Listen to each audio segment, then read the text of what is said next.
La economía, sin duda, es el tema que domina hoy, lo decíamos al partir CNN Prime. Vamos a conversar sobre el presupuesto 2015, sobre la situación económica, las proyecciones, con la exdirectora de presupuesto, subdirectora del Instituto de Libertad y Desarrollo, Rosana Costa. Muchas gracias por acompañarnos. Buenas noches. Buenas noches, Mónica, Daniel. Hola. En primer lugar, ¿el presupuesto del año 2015 ayudará efectivamente, como dice el gobierno, a superar la desaceleración económica? Daniel, el presupuesto del año 2015 tiene un crecimiento del gasto muy importante con un fuerte componente de inversión. Sin embargo, buena parte de ese crecimiento del gasto compensa los menores ingresos del sector privado. Para medir el efecto del sector público entre la economía hay que medir ingresos y gastos, y lo que se usa es una medida de impulso fiscal que es más fuerte en el 2014 que en el 2015. De manera que el presupuesto lo que hace el próximo año es neutralizar en parte y ayudar marginalmente en forma adicional por la vía del gasto público. Sin embargo, yo quisiera agregar a eso que le tengo poca confianza al efecto del impulso fiscal dentro de la economía, por su tamaño, por los rezagos que tiene, porque los procesos de inversión no se inician ni parten el día que uno quiere, ni se retiran el día que hace falta.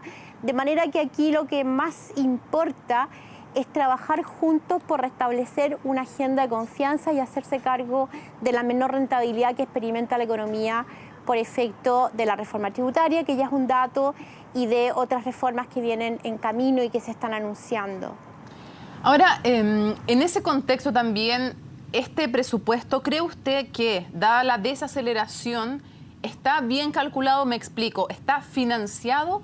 ¿O, dada la desaceleración, habría riesgo de que no esté bien calculado, no esté bien, finalmente, tal vez bien calculado para lo que se presupone, pero que el presupuesto finalmente no alcance? A ver, el presupuesto, financiamiento requiere por la vía de endeudamiento o del uso de los fondos porque está con déficit efectivo y déficit estructural, y así está calculado y el gobierno lo sabe. Adicionalmente a los cálculos que tiene, es muy probable, hoy día todas las proyecciones indican que el crecimiento de la economía va a ser menor que el 3,6% con el que se calculó, por lo tanto es muy probable que se requiera algún financiamiento adicional. Ahora, financiamiento hay, el problema no es de financiamiento, el problema es de que tengamos una convergencia sana hacia el equilibrio estructural el 2018 y que podamos hacer un traspaso de recursos en el mediano plazo o en los años que vienen, desde la inversión que estamos financiando ahora hacia los proyectos que el gobierno quiere financiar, para los cuales fueron los recursos de la reforma tributaria. Habla usted, Rosana, del clima, de si hay confianza o no en los agentes económicos. Recién escuchábamos un discurso bastante crítico del presidente de la SOFOFA acerca de lo que está ocurriendo con las reformas. ¿Es este el clima más tenso o el clima de menor confianza entre gobierno y empresarios en los últimos años?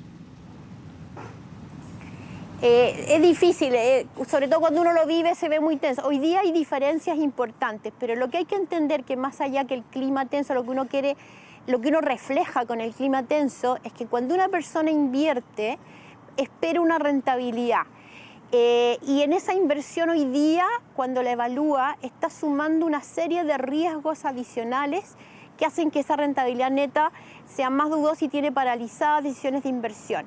¿Y cuáles son esos riesgos? Además del costo tributario, que es un dato y que hay que afrontar y tiene que producirse la asignación o reasignación de recursos, la persona que invierte en el sector salud tiene riesgos asociados a ese sector, la persona que invierte en el sector productivo tiene riesgos asociados a energía, tenemos riesgos laborales, hay varios riesgos sobre la mesa, incluido, no sabemos el contenido de las reformas constitucionales, todo eso puesto sobre la mesa. Una persona que apuesta con su patrimonio por un proyecto, hoy día lo piensa más. Y todo eso es lo que envolvemos en un concepto de clima hoy día también. ¿Cree usted que habría en ese contexto que modificar, detener o desechar algunas de las reformas propuestas?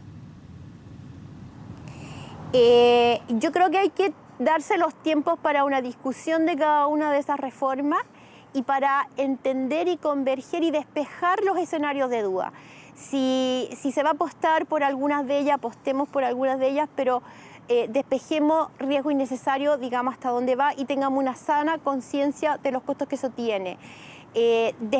Pero hoy día son demasiadas, en ese sentido sería bueno despejar un poco el camino, está, yo diría, un poquitito sobrepasada la capacidad de reacción de quien toma inversiones. Son demasiados los sectores que están involucrados en reforma y ahí hay un tema importante, pero hay reformas bastante cruzadas. La laboral, la constitucional puede afectar a varios sectores simultáneamente. Entonces hay que bajar un poquito la presión y la tensión si queremos y sentar mesa y entendernos cuáles son los costos que se están viendo por todos los sectores de la economía, hacerlo parte del diagnóstico y entender bien que eso genera problemas al momento de tomar decisiones de inversión y es lo que estamos viendo hoy día en los resultados económicos, desgraciadamente. ¿Y ve un cambio en el discurso del gobierno? Se lo pregunto porque esta semana ya tuvimos, por ejemplo, medidas que intentan agilizar las inversiones que se anunciaron esta semana y hoy la presidenta Bachelet anunció estudios para concesionar la construcción de una próxima línea del metro.